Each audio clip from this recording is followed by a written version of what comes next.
그 돈은 내 목숨값이었어. 그걸 사기꾼인 당신 동생한테 쳐넣었잖아. 저를 향해 울부짖던 남편의 그 한마디가 지금도 귓가에서 떠나질 않습니다. 피는 물보다 진하다는 말 많이들 들어보셨죠? 가족이니까, 내 부모 형제니까. 내가 조금 손해보고 조금 희생해서라도 도와야 한다고 당연하게 생각하며 살아오지 않으셨나요? 저 역시 평생 그렇게 믿고 살았습니다. 남편과 알뜰살뜰 모은 노후자금 1억 5천만 원. 은퇴 후 아침마다 공원 산책하고 된장찌개 나눠 먹는 평화로운 일상. 그때까지만 해도 저는 제가 세상에서 제일 행복한 줄 알았습니다. 어느 날 제게 걸려온 전화 한 통이 그 모든 것을 무너뜨렸습니다. 딱 1년만 쓰고 돌려준다니까? 우리 가족이잖아. 눈물로 호소하는 부모님과 동생의 목소리에 저는 결국 남편 몰래 돌이킬 수 없는 선택을 하고 말았습니다. 그리고 1년 뒤 제가 한 선택이 어떤 결말을 불러왔을지 여러분은 짐작이 되시나요? 이야기 시작 전 구독과 좋아요 부탁드립니다. 안녕하세요. 저는 62살 남귀자입니다. 평생 넥타이를 매고 전쟁터 갔던 직장에서 버텨온 남편이 3년 전 은퇴했어요. 새벽같이 출근해서 밤늦게 들어오던 남편이 집에 같이 있다는 게 처음엔 어색했지만 이제는 익숙해졌습니다. 우리는 퇴직금과 그동안 알뜰살뜰 모아둔 돈을 합쳐서 경기도 외곽의 작은 아파트를 샀어요. 서울에서 살던 넓은 아파트보다는 작지만 둘이 살기엔 충분했죠. 무엇보다 남은 현금 1억 5천만 원을 예금에 묶어둘 수 있어서 마음이 든든했습니다. 여보, 이제 우리 둘만 생각하며 살자. 아파트 계약하던 날 남편이 제 손을 꼭 잡으며 했던 말이에요. 그 말이 얼마나 고마웠는지 모릅니다. 시부모 모시고 자식들 뒷바라지하느라 정신없이 살았던 세월이 주마등처럼 스쳐 지나갔죠. 이사 온 후 우리의 하루는 단순하지만 행복했어요. 아침 7시에 일어나서 함께 아파트 뒤편 공원을 산책했습니다. 산책 후엔 집에 돌아와 간단한 아침을 먹었어요. 밥, 된장국, 김치에 계란 프라이 정도. 화려하진 않아도 정성껏 차린 밥상이었죠. 남편은 맛있다며 밥 한 공기를 뚝딱 비웠어요. 낮에는 각자 시간을 보냈습니다. 남편은 거실에서 신문을 읽거나 TV에서 다큐멘터리를 봤고, 저는 베란다에서 화분을 가꾸거나 뜨개질을 했어요. 가끔은 동네 마트에 장을 보러 가기도 했죠. 저녁엔 된장찌개를 자주 끓였어요. 남편이 제일 좋아하는 메뉴였거든요. 여보, 오늘도 된장찌개야? 남편이 농담조로 물으면 저는 웃으며 대답했어요. 싫으면 내일은 김치찌개로 해준다고 말했죠.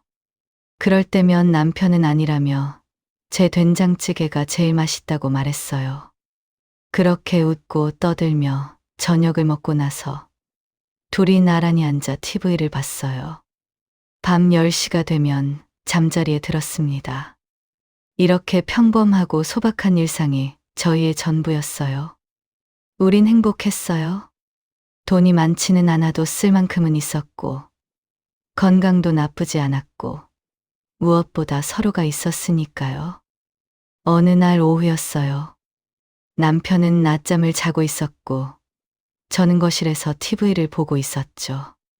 그때 휴대폰이 울렸습니다. 화면을 보니 친정엄마였어요. 엄마, 잘 지내세요? 평소처럼 반갑게 전화를 받았는데 소화기 너머로 들려오는 건 울음소리였습니다. 숨이 넘어갈 듯 흐느끼는 엄마의 울음소리에 가슴이 철렁 내려앉았어요. 귀자야, 우리 집 곧 경매 넘어간다. 내 아빠가 보증을 잘못 서서 우리 길바닥에 나앉게 생겼어. 순간 머릿속이 하얘졌습니다. 80이 넘은 노부모가 집을 잃고 길거리에 나앉는다니. 평생 가난하게 살면서도 자식들 굶기지 않고 키워낸 부모님이 말이에요. 엄마의 설명을 들어보니 아빠가 아는 사람의 보증을 잘못 썼다가 집까지 날리게 생겼다는 거였어요. 급한 불만 끄면 된다는데 그 금액이 딱 1억이었습니다. 전화를 끊고 한참을 멍하니 앉아 있었어요. 1억. 우리가 노후를 위해 모아둔 돈의 대부분이었죠.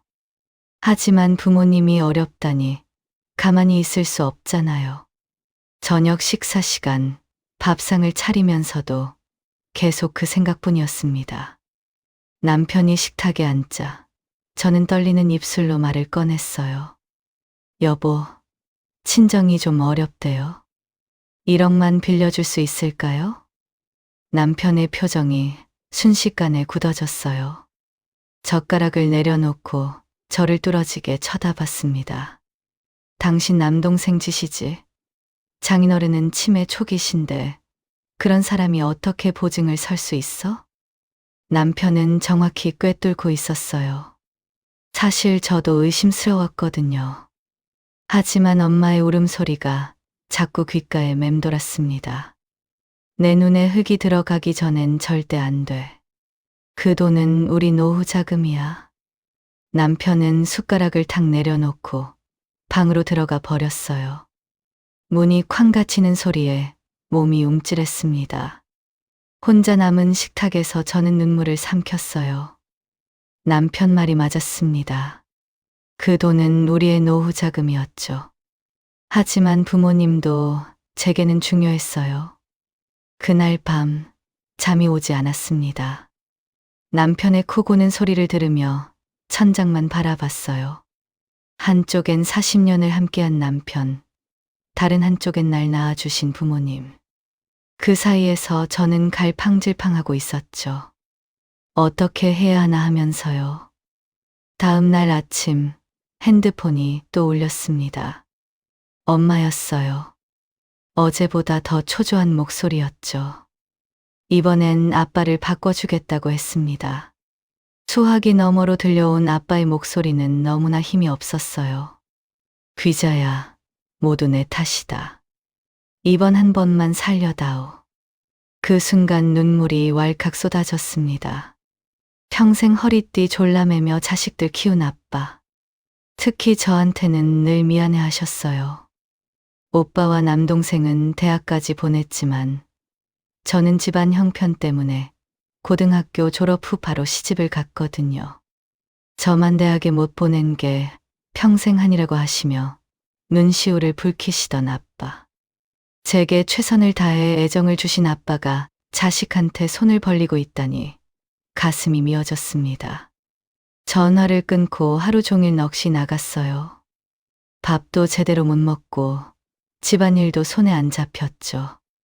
남편은 남이니까 냉정할 수 있지만 저는 딸이잖아요.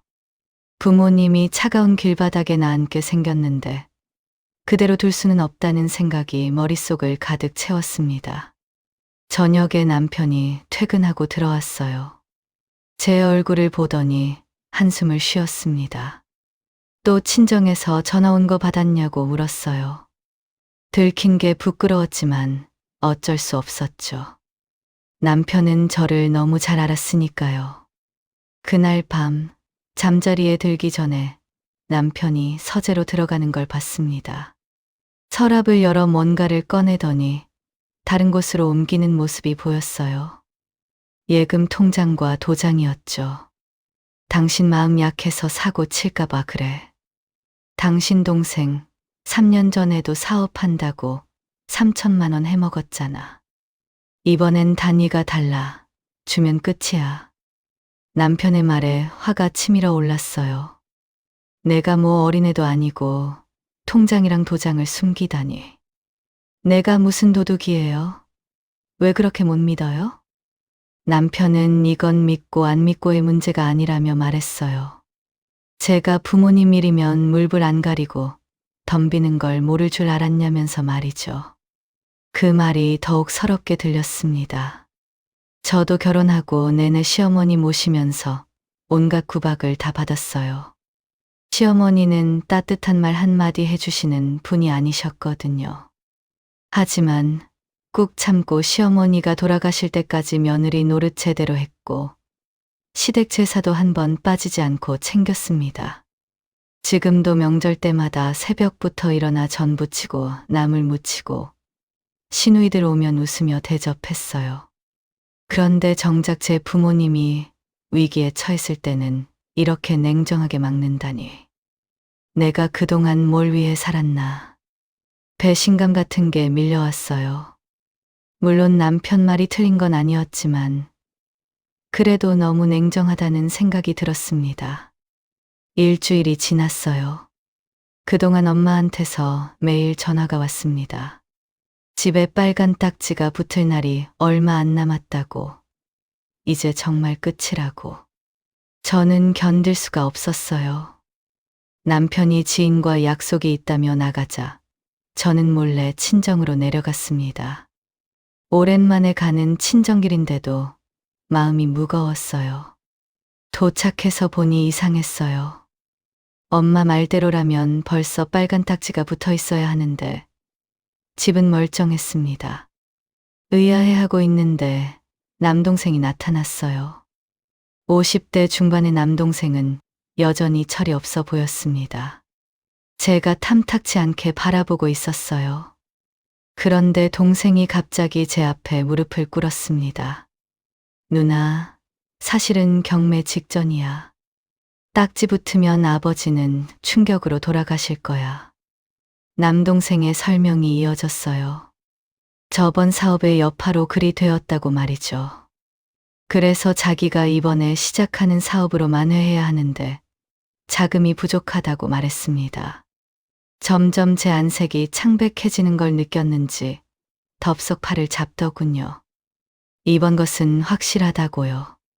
스마트팜 사업을 시작하는데 정부 지원이라 안전하다고. 1년 후에는 원금은 물론이고 이자까지 쳐서 2억으로 돌려줄 테니 제발 도와달라고 말입니다. 이건 망해도 정부 사업이라 원금 정도는 다 돌려받는다면서요. 그때 방 안에서 엄마가 나오셨어요. 눈이 퉁퉁 부어 있었죠. 내 동생 말이 맞아. 이번엔 정말 믿을만해. 우리가 언제 너한테 거짓말했니? 전 그래도 확실히 답할 수 없었어요. 그러자 아빠가 자리에서 힘겹게 일어나 제 손을 잡았어요. 내가 힘든 거 안다고. 하지만 이번 한 번만 도와주면 아빠도 더 바랄 게 없다 하셨죠. 세 사람이 저를 둘러싸고 애원하는 모습을 보니 마음이 무너졌어요. 특히 무릎을 꿇다시피 앉아 계신 아버지의 모습이 불쌍해 보였죠. 이번엔 정부 사업이라니 안전하지 않을까. 잠깐 동안 빌려달라는 말이기도 하고. 마음이 흔들렸습니다. 집으로 돌아오는 기차 안에서도 내내 고민했어요. 남편 몰래 돈을 빼낼 방법을. 나쁜 짓이라는 걸 알지만 부모님의 애원하는 모습이 자꾸 눈앞에 아른거렸습니다. 1년이면 되잖아. 1년 후에 원금이라도 받아 다시 채워 넣으면 남편은 모를 거야. 그날 밤 남편 옆에 누워서도 잠이 오지 않았어요. 평화롭게 잠든 남편의 얼굴을 보니 다시 죄책감이 들었죠. 전 이럴 수도 저럴 수도 없는 상황에 괴로워하며 밤새 뒤척였습니다. 며칠이 지나고 어느 토요일 아침이었습니다. 남편이 산악회 친구들과 등산을 가는 날이었어요. 새벽 5시에 일어나 김밥을 말았습니다. 평소와 다름없이 웃으며 배웅했죠. 조심히 다녀와요. 무리하지 말고요. 남편은 저녁에는 일찍 들어올 거라며 다정한 인사를 남기고 떠났습니다. 현관문이 닫히는 소리를 듣고 저는 거실에 주저앉았어요. 오늘이었습니다. 오늘 아니면 기회가 없을 것 같았어요. 1시간쯤 지났을까요? 떨리는 손으로 남편 서재로 들어갔습니다.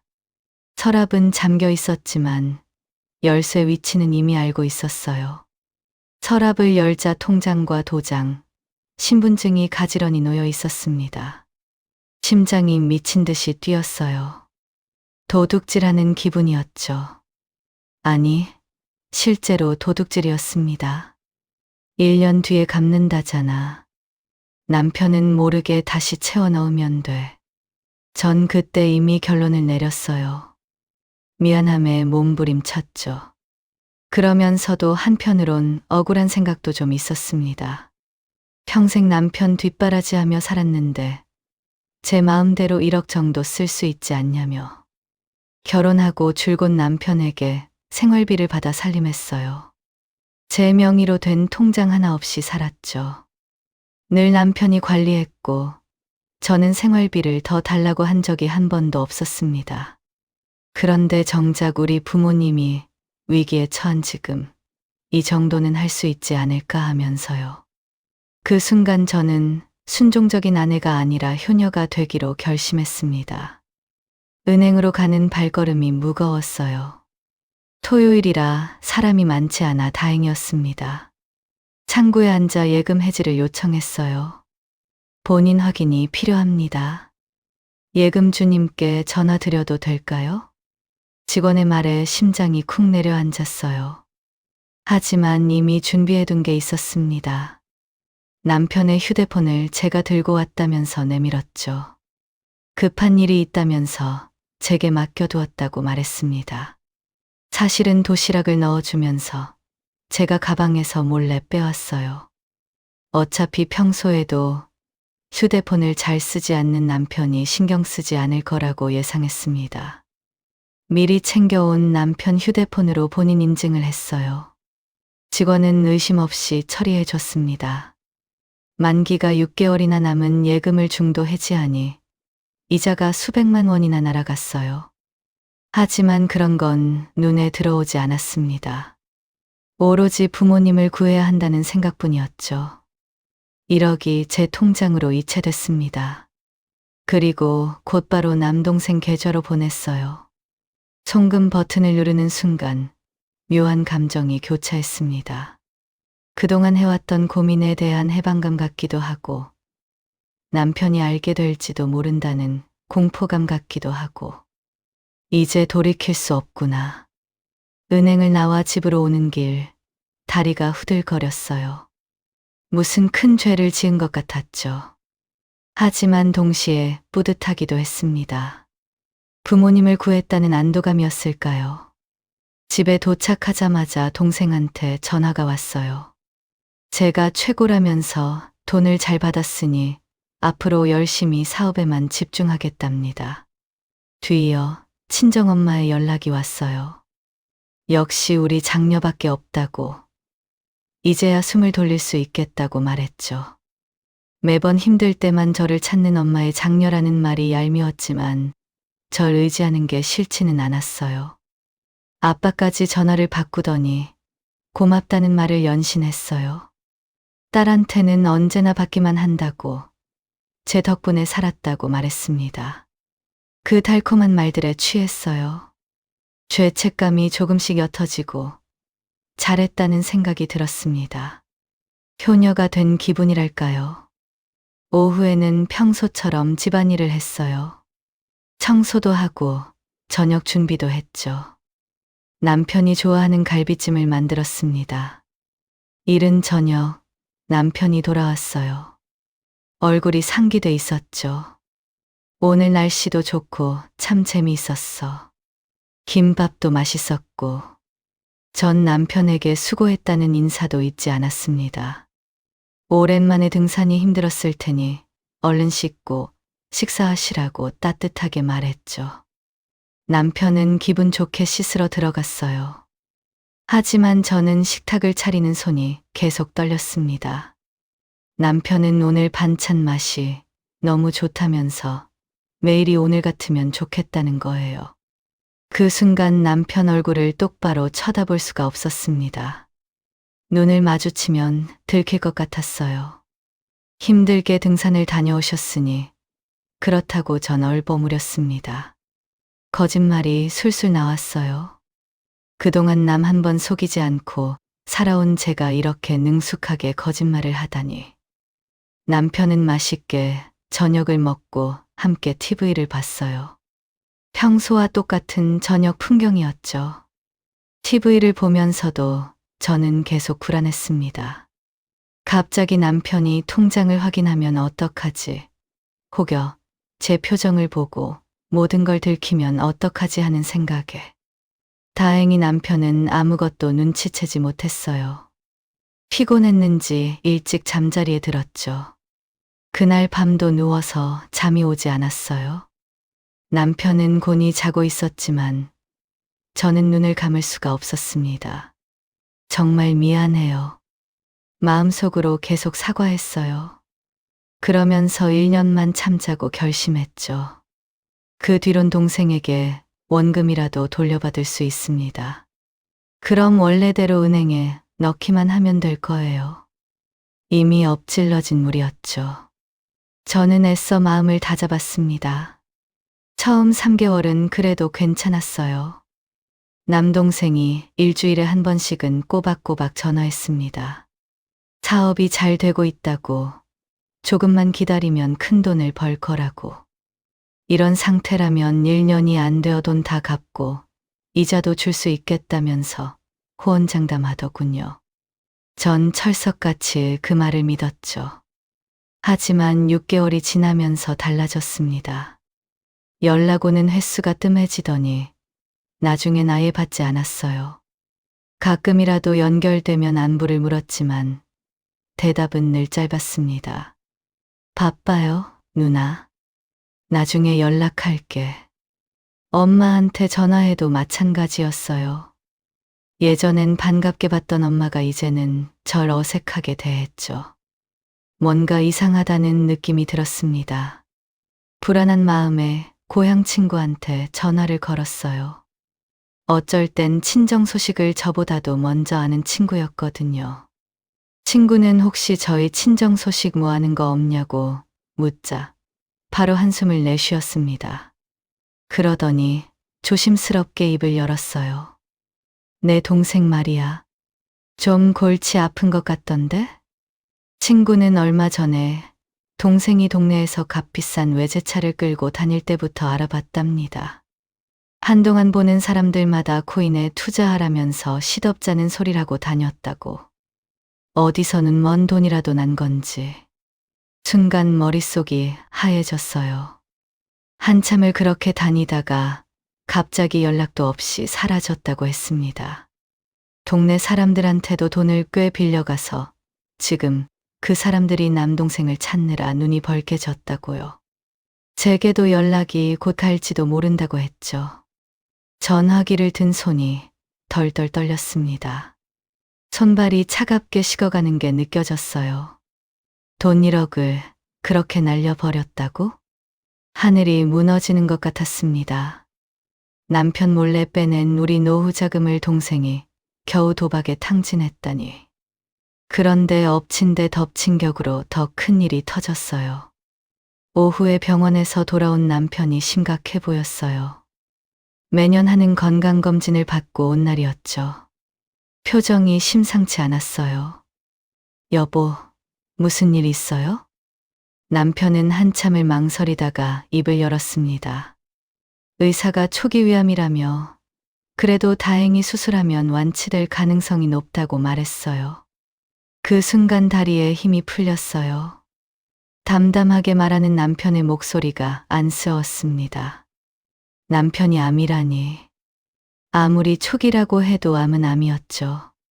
걱정하는 제 얼굴을 보더니 오히려 남편은 씩씩하게 말했어요. 걱정 마. 우리 예금해둔 거 있잖아. 그거 깨서 수술하고 남은 돈으로 공기 좋은 데 가서 좀 쉬자. 저는 그 자리에서 얼어붙었습니다.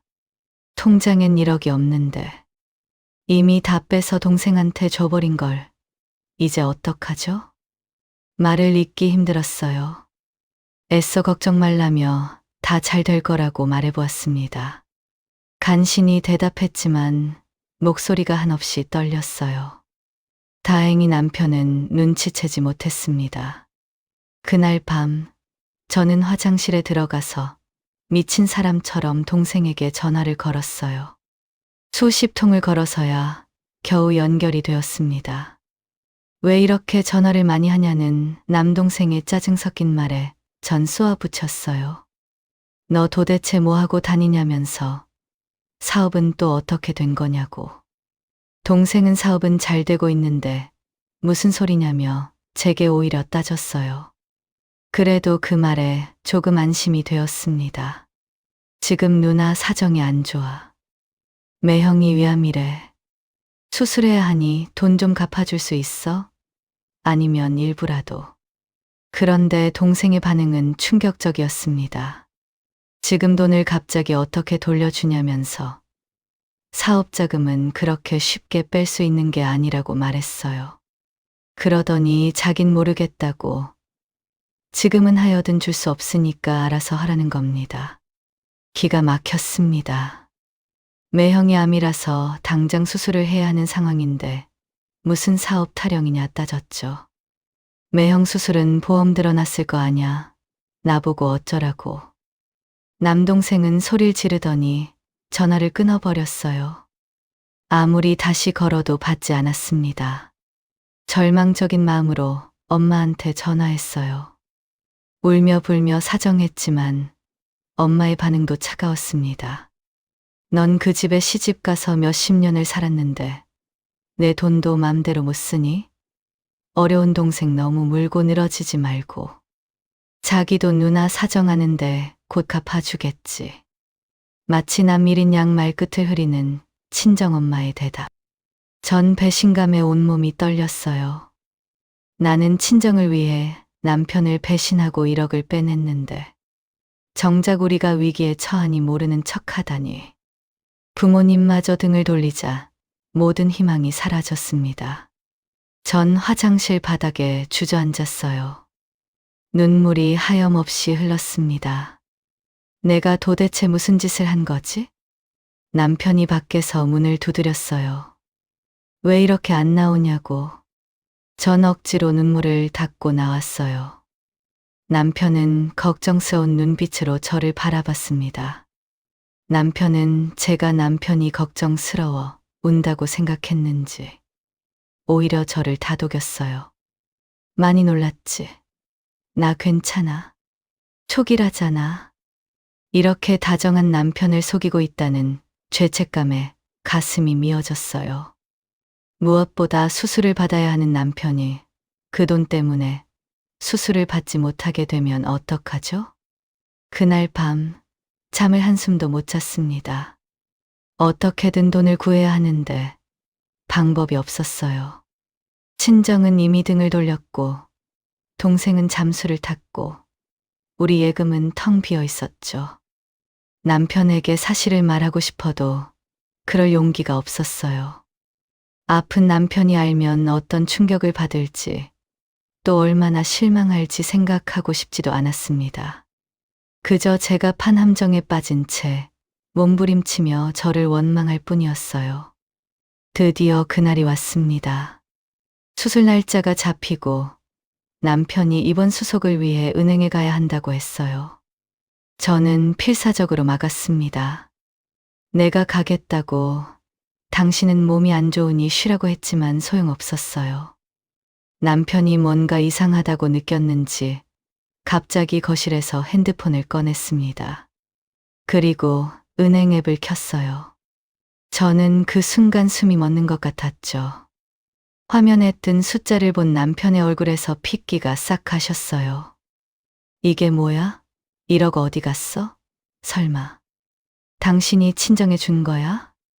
남편의 목소리가 하염없이 떨렸습니다. 저는 그 자리에서 무릎을 꿇었어요. 더는 숨길 수 없었습니다. 고개를 들 수가 없었어요. 남편의 거친 숨소리만 들렸습니다. 한참을 그렇게 서 있다가 남편이 빠르게 저를 스쳐갔어요. 차 키를 집어들고 현관으로 향했습니다. 친정으로 가는 거였어요. 저도 울면서 따라 나섰죠. 3시간을 달려 친정집에 도착했습니다. 집은 난장판이었어요. 부모님만 덩그러니 앉아 계셨고 남동생은 보이지 않았습니다. 이미 도망친 뒤였죠. 남편이 아버지 앞으로 다가갔어요. 멱살을 잡으려다가 차마 못 잡고 벽을 주먹으로 쳤습니다. 쿵 하는 소리에 모두가 놀랐어요. 장모님, 제가 그렇게 말씀드렸잖아요. 그 돈은 그냥 돈이 아니라 제 피땀이에요. 어떻게 딸 인생을 이렇게 시궁창에 처박습니까? 남편이 처음으로 소리를 질렀어요. 40년 넘게 같이 살면서 남편이 이렇게 화내는 모습은 처음 봤습니다. 엄마는 고개를 돌리며 중얼거렸어요. 사지 멀쩡한 자네가 돈 좀 더 벌면 되지 않나. 그 순간 남편의 눈빛이 무섭게 변했어요. 더는 말도 하지 않고 돌아섰습니다. 차갑고 단호한 모습에 저는 두려웠어요. 집으로 돌아오는 3시간 내내 차 안은 침묵이었습니다. 그 침묵이 칼날보다 날카로웠어요. 남편은 한마디도 하지 않았고 저는 울기만 했죠. 옆눈으로 남편을 봤어요. 앙담은 입에 힘이 들어가 있었고 손은 운전대를 꽉 쥐고 있었습니다. 무슨 생각을 하는지 알 수 없어서 더 무서웠어요. 전 그런 남편에게 미안하다는 말도 차마 나오지 않을 정도였습니다. 집에 도착하자마자 남편은 안방으로 들어갔어요. 그리고 옷장에서 캐리어를 꺼냈습니다. 옷을 하나둘 넣기 시작했죠. 저는 그제서야 남편 앞에 무릎을 꿇었습니다. 발목을 붙잡고 애원했어요. 잘못했다고 한 번만 용서해달라고. 남편은 제 손을 세차게 뿌리쳤어요. 캐리어를 끌고 현관으로 나가더니 말했습니다. 돈을 잃은 건 참을 수 있어. 근데 당신은 나를 속였다고. 그 돈은 내 목숨값이었어. 그걸 사기꾼인 당신 동생한테 쳐넣었잖아. 우린 이제 끝이야. 차갑고 단호한 목소리였어요. 이대로 헤어질 순 없었죠. 저는 현관문에 매달려 울부짖었어요. 제발 가지 말라고, 잘못했다고. 하지만 남편은 제 손을 뿌리치고 나가버렸습니다. 쾅 하고 닫힌 현관문 소리가 제 인생이 무너지는 소리 같았어요. 바닥에 주저앉아 한참을 울었습니다. 텅 빈 집에 혼자 남았어요. 거실 탁자 위엔 남편의 건강검진 결과지가 놓여 있었죠. 초기 위암이라는 글자가 선명했습니다. 내가 무슨 짓을 한 건지 그제야 실감이 났어요. 남편의 생명이 달린 돈을 친정에 퍼줬다니. 그것도 남편 몰래 훔쳐서. 밤이 깊어도 남편은 돌아오지 않았어요. 전화를 걸어도 받지 않았고 문자를 보내도 답이 없었죠. 남편이 떠난 지 일주일이 지났습니다. 매일 전화를 걸었지만 받지 않았어요. 대신 이혼합의 서류가 날아왔죠. 저는 절대 도장을 찍을 수 없다고 버텼습니다. 어떻게든 동생을 찾아 돈을 받으면, 남편의 수술비를 마련하면, 그럼 남편의 마음이 조금은 풀리지 않을까 싶었어요. 조금만 기다려달라고 대답했고, 동생에게 계속 연락을 하는 수밖에 없었습니다. 하지만 남편은 이미 결정을 했더군요. 변호사를 통해 연락이 왔습니다. 이미 끝났으니 이혼 서류에 도장 찍으라고. 안 그러면 소송으로 갈 테니 알아서 하라고. 저희 부부의 소식을 들은 아들과 딸이 집으로 찾아왔어요. 그래도 오랜만에 보는 자식들이라 반가웠습니다. 혹시 절 위로해 주려고 왔나 싶어 고마웠죠. 엄마, 아빠가 그 돈 모으려고 어떻게 사셨는지 알잖아. 외삼촌 사기꾼인 거 우리도 다 아는데 엄마만 몰랐다는 게 말이 돼? 어떻게 아빠를 배신할 수 있냐고. 딸의 말에 가슴이 무너졌어요. 자식들마저 저를 비난하다니. 억장이 무너졌어요. 모든 사실을 두고도 제가 처한 상황을 공감해 줄 거라 믿었습니다. 딸은 울면서 아빠를 모셔 가겠다고 떠나버리더군요. 아들은 제 앞에서 고개를 천천히 저었습니다. 아무리 이해하려 해도 제 행동이 납득되지 않는다고요. 아들마저 차갑게 말했습니다. 아빠 저대로 수술 못 받게 되시면 그거 다 엄마 탓이에요. 정말 실망입니다. 앞으로 저희들한테 연락하실 생각 하지 마세요. 참으로 단호한 말이었습니다. 가슴을 후벼 파는 자식들의 말에 아무것도 할 수 없었어요. 텅 빈 집에 혼자 남았을 때 비로소 깨달았습니다. 제 편은 세상에 아무도 없다는 걸. 일주일쯤 지났을까요? 충격적인 소식이 또 들려왔습니다. 동생은 여전히 잠적 중이고 친정집은 결국 경매로 넘어갔다는 거였어요. 친정집을 담보로 대출이라도 받아서 남편의 수술비에 보태려고 했던 전 절망했습니다. 남은 희망조차 보이질 않았어요. 그날 저녁 초인종이 울렸습니다. 문을 열자 거기엔 초라한 모습의 부모님이 서 계셨어요. 작은 짐가방을 하나씩 들고 집으로 들어오자마자 아빠가 힘없이 말했어요. 밥 좀 달라고. 치매가 심해지신 건지 저를 보는 눈빛이 흐릿했어요. 엄마는 제게 미안한 기색도 없이 뻔뻔하게 부엌으로 가서 냉장고를 열어봤죠. 그 순간 억눌렀던 분노가 폭발했습니다. 엄마 때문에 내 인생 다 망했어. 나가란 말이야? 소리를 질렀지만 소용없었어요. 갈 곳 없는 80대 노부모는 화를 내는 절 두 눈을 끔뻑이며 쳐다보고만 있었죠. 게다가 아빠는 이미 제정신이 아니었고 엄마는 철면피처럼 굴었습니다. 그날부터 지옥이 시작됐어요. 바로 여기, 이 집이 지옥이었습니다. 아침마다 친정아빠는 밥을 달라고 했고 치매 증상으로 대소변도 가리지 못할 때가 있었어요. 친정엄마는 아무 일 없다는 듯이 편하게 누워 TV를 보며 시간을 보냈죠. 설상가상으로 경제적인 어려움이 닥쳤어요. 남편이 보내주던 생활비가 끊겼고 제 명의 카드는 모두 정지됐습니다. 통장에 남은 돈은 겨우 30만 원 남짓. 쌀을 살 돈도 반찬 살 돈도 없었어요. 부모님 약값은 한 달에 수십만 원씩 나갔고 병원비도 만만치 않았죠. 설마 내가 굶어 죽겠어? 1억을 빌려줄 때만 해도 그렇게 생각했는데 말이에요. 현실은 너무나 참혹했습니다. 결국 일자리를 구하러 나섰어요. 62살이 되어서야 생애 처음으로 구직 활동을 하게 됐죠. 식당마다 찾아다니며 물었습니다. 주방 보조라도 좋으니 일자리가 있냐고. 하지만 돌아오는 대답은 한결같았어요. 나이가 너무 많다고, 젊은 사람도 많은데 굳이 나이 든 사람을 쓸 이유가 없다고. 게다가 일한 경력도 없는 저 같은 사람을 쓰기가 부담스러웠겠죠.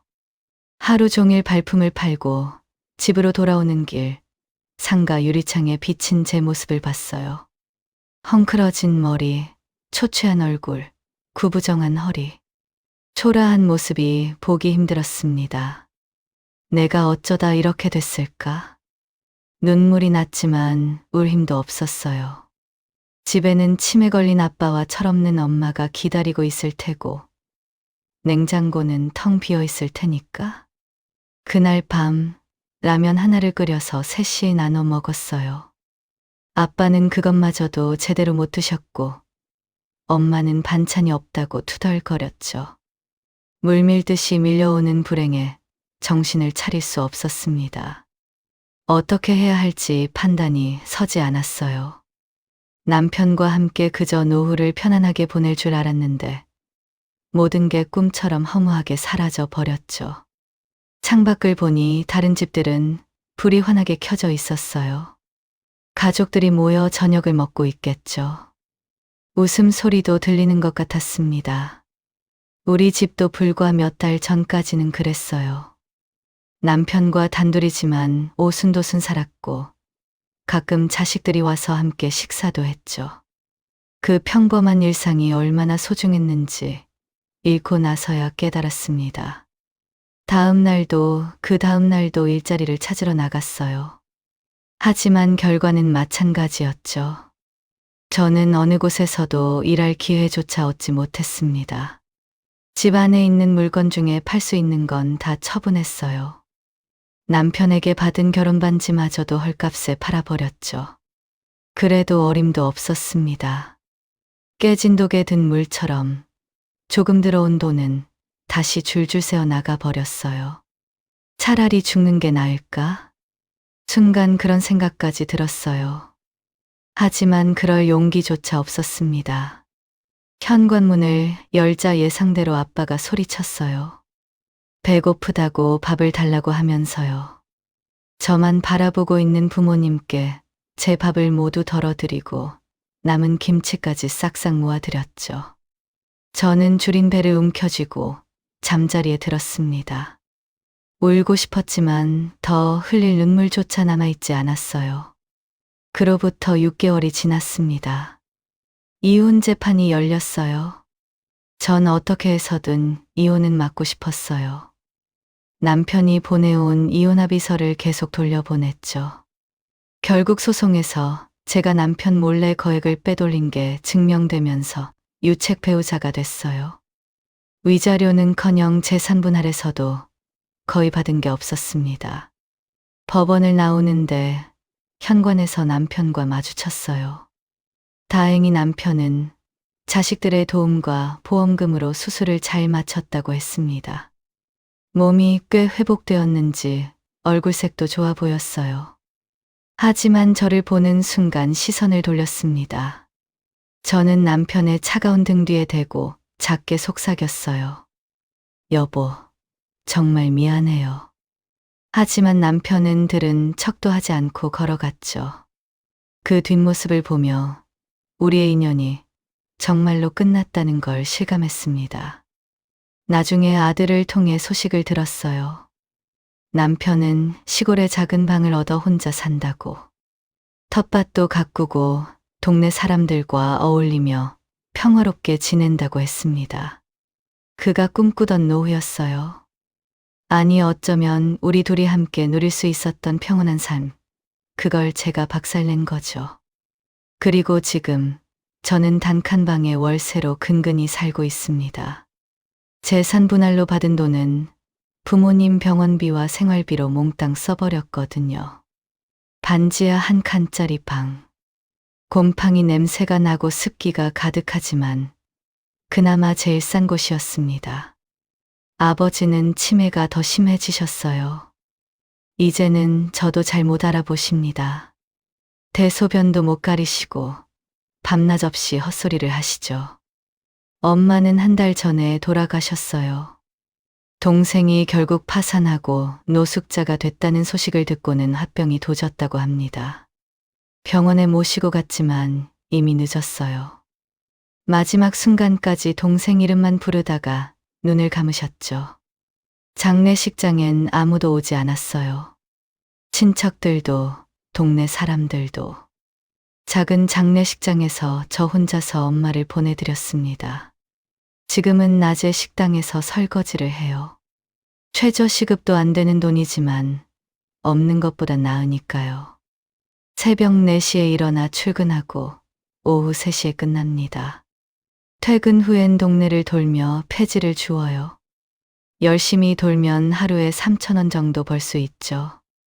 그거라도 하지 않으면 아빠와 덩그러니 좁은 방에 있어야 하는데 그걸 견딜 수 없었습니다. 친정아빠는 가끔 정신이 드실 때가 있었어요. 그때마다 눈물을 흘리며 말씀하시죠. 미안하다며 아빠 때문에 제가 고생이라고. 처음엔 그 말에 같이 울었어요. 하지만 이제는 그 눈물조차 지긋지긋합니다. 미안하면 뭐합니까? 이미 다 끝났는데. 요즘은 온몸이 아파요. 허리도 아프고 무릎도 아프고. 병원에 갈 돈도 없어서 파스 하나 붙이고 버팁니다. 하지만 더는 못 견딜 것 같아요. 이제 아버지를 요양원에 보내려고 알아보고 있어요. 장애 등급을 받으면 정부 지원을 받을 수 있다고 해서 서류를 준비 중입니다. 그런데 막상 보내려니 또다시 마음이 무거워요. 제 몸이 으스러지면서도 친정이라는 이름 앞에 냉정하지 못하는 제 모습이 이제 병처럼 느껴집니다. 가족이란 이름이 족쇄가 되어 내 발목을 썩게 만들었구나. 매일 밤 그런 생각을 해요. 가족이라는 이유로 모든 걸 바쳤는데 결국 남은 건 불행뿐이라고요. 가끔 꿈을 꿉니다. 친정엄마가 전화했던 그날 오후로 돌아가는 꿈이에요. 하지만 꿈속에 저는 전화를 받지 않아요. 핸드폰이 울려도 못 들은 척하죠. 그리고 남편과 함께 공원을 산책해요. 평화로운 오후, 따뜻한 햇살 아래서 남편이 물어요. 오늘 저녁은 뭐 먹을까? 저는 웃으며 대답하죠. 오늘 저녁은 김치찌개 어때? 행복한 꿈이에요. 너무나 평범해서 더 소중한 일상. 하지만 눈을 뜨면 현실이 기다리고 있어요. 곰팡이 핀 천장, 퀴퀴한 냄새, 그리고 아버지의 고함 소리. 사람들은 말하죠. 피는 물보다 진하다고. 하지만 이제 알았어요. 노후에 정말로 믿을 건 피를 나눈 부모 형제가 아니에요. 평생 내 옆을 지켜준 배우자와 내 통장의 잔고. 그게 진짜 내 노후를 지켜줄 재산이었죠.